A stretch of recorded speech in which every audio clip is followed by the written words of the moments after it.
En la historia de los mundiales hubo países que, sobre papel, parecían invencibles, pero cuando todos pensaban que iban a llegar lejos, fracasaron de forma terrible. Así que en este video veremos 5 super equipos que fueron humillados en el torneo, empezando en 2014, cuando Vicente del Bosque convocó a lo que parecía ser la plantilla más temida de todo el mundial. Lo que él no sabía era que estaba convocando a los jugadores que sufrirían la mayor humillación en la historia de España. El 13 de junio, cuando entraron al campo contra Países Bajos, todos podían ver el equipazo que tenían. Casillas, uno de los mejores porteros de todos los tiempos. En defensa, el mejor central de Barcelona y el mejor central del Real Madrid. Y en el mediocampo, Xavi e Iniesta. Cuando sonó el silbatazo inicial, España tomó el control con casi el 70% de posesión. Del Bosque creía que solo tenía que convocar a los nombres legendarios y que todo funcionaría por sí solo. Entonces ocurrió. Xavi dio un pase filtrado precioso a Diego Costa, quien consiguió un penalti. Xavi Alonso se encargó de cobrarlo y anotó el primer gol. El plan Del Bosque parecía perfecto, pero había un problema enorme. El sistema del tiki-taka ya había sido descifrado. Los rivales sabían exactamente cómo derrotar a España, pero Del Bosque se negó a adaptarse, y eso era justo lo que el entrenador neerlandés estaba esperando. Así que dejó que España tuviera el balón, esperando pacientemente hasta encontrar los espacios. Entonces llegó un gran pase largo, y el golpe fue brutal. El partido se fue al descanso, pero Del Bosque seguía sin hacer cambios. Mientras tanto, Países Bajos ya había encontrado la fórmula: contraataques y balones largos.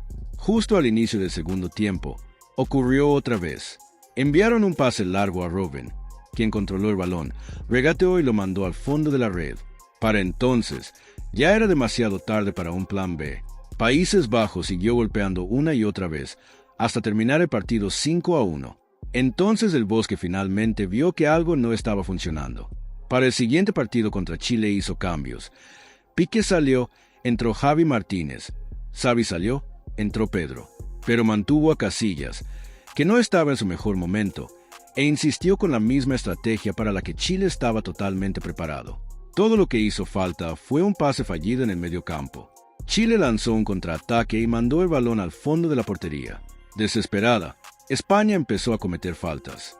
Y fue a partir de un tiro libre, junto con un error de Casillas, que Chile puso el clavo final en el ataúd, 2-0. Los campeones defensores quedaron eliminados en fase de grupos. Sumado a la derrota que habían sufrido contra Brasil el año anterior, aquello marcó oficialmente el final de la era dorada de esa generación española. Pero todavía veremos otros 4 super equipos que fueron humillados, hasta llegar al caso de uno que era tan favorito que le daban un 40% de probabilidades de ganar el título. Ahora, en 2022, otra generación dorada llegó a su fin. Ese año, el entrenador Roberto Martínez creía que todo estaba bajo control.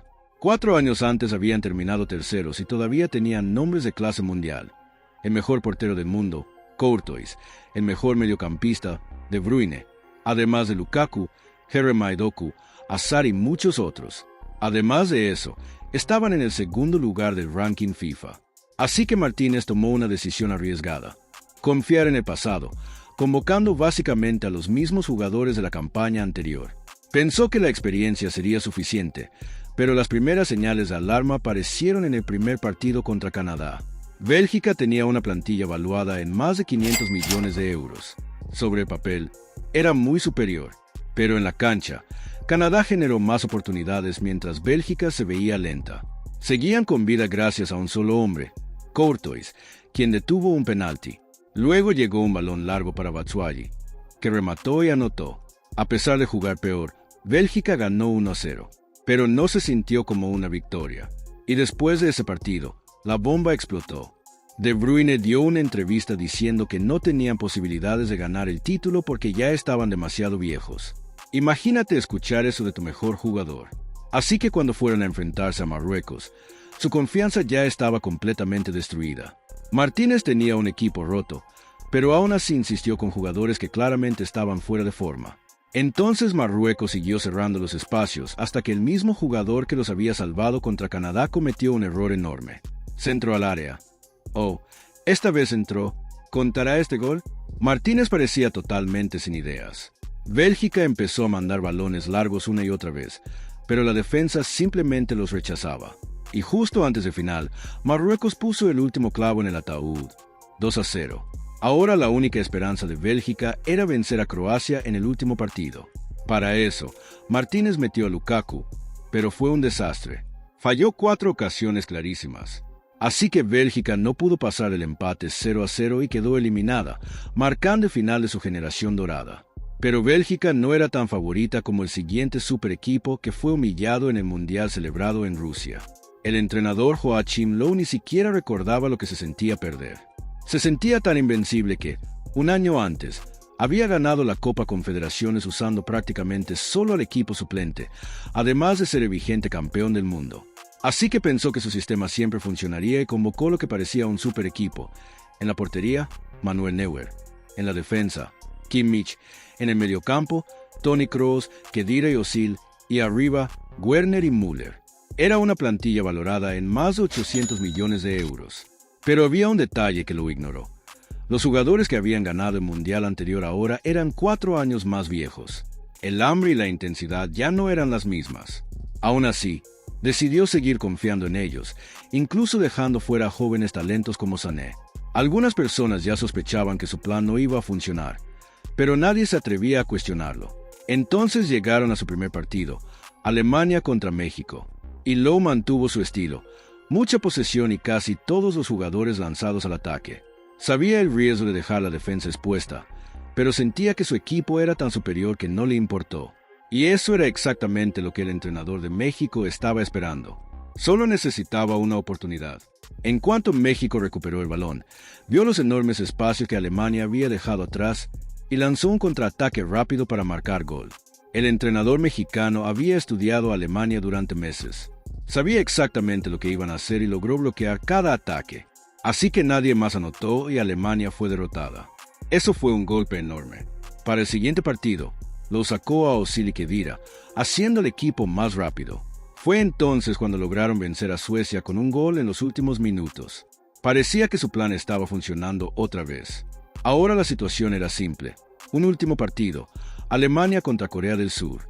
Una simple victoria y estaban clasificados. Pero ese fue el momento en que lo cometió un error que lo perseguiría para siempre.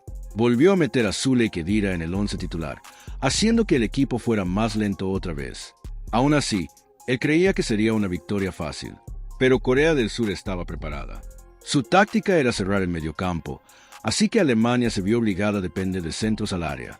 Pero había un problema, no tenían un delantero dominante en el juego aéreo. El resultado, centro tras centro y 0 goles. Y todo lo que lograba pasar, el portero de Corea del Sur lo detenía. Löw nunca había preparado un plan B. Así que, mientras pasaban los minutos, la tensión crecía. Los jugadores alemanes se veían nerviosos, pero Corea del Sur se mantuvo concentrada en su plan hasta que ganó un córner y Toni Kroos accidentalmente le dejó el balón servido a un jugador coreano, que terminó marcando. Ahora Alemania estaba aún más desesperada. Incluso Neuer subió al ataque para jugar como mediocampista, pero la jugada salió completamente mal. Perdió la posesión y Corea del Sur solo tuvo que correr hacia la portería vacía para marcar otro gol, 2-0. Los actuales campeones del mundo, un equipo valorado en más de 800 millones de euros, terminaron últimos en su grupo. Pero si Alemania parecía imbatible sobre el papel, Francia en 2002 era mucho más fuerte.